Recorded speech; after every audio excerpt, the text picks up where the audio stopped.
پاس کھانے کو نہیں ہے، پیسے نہیں ہیں، تو وہ بزنس کیسے کر سکتا ہے؟ دیکھیں بالکل آپ نے صحیح کہا، ایگریڈ.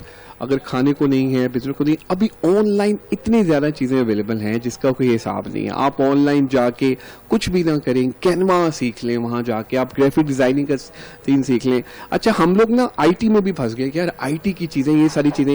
یہ اب آپ دیکھیں آپ کے سامنے ریئل ٹائم اگزامپل ہے جان، کہ جان نے کس طرح سے اپنے آپ کو ماشاءاللہ منوایا، ماشاءاللہ کس طرح چیزیں کی. اور ابھی وہ بتا رہے ہیں کہ وہ شاید کوالیفیکیشن بھی ان کی اس طرح سے نہیں ہے، لیکن اگر ان جیسے لوگ بہت سارے پیسے کما سکتے ہیں، بہت ساری چیزیں کر سکتے ہیں.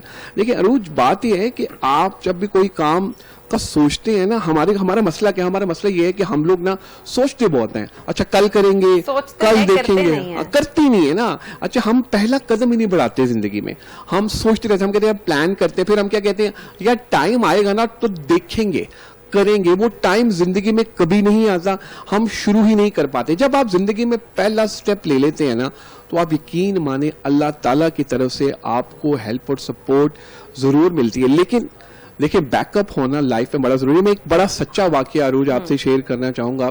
ایک جگہ پہ ایک صاحب پھنس گئے ہمارے، تو ان کو کوئی پرابلم آ رہی تھی، ایشوز آ رہے تھے، تو بہت سارے جو قریبی رشتے ہیں نا انہوں نے ساتھ چھوڑ دیا. انہوں نے کہا کہ نہیں یار ہم تمہیں سپورٹ نہیں کر سکتے. ایک ایسا قریبی رشتہ تھا جس نے کہا کہ جا بیٹے میں تیرے لیے سب کچھ کروں گا، وہ ہے باپ، والد صاحب.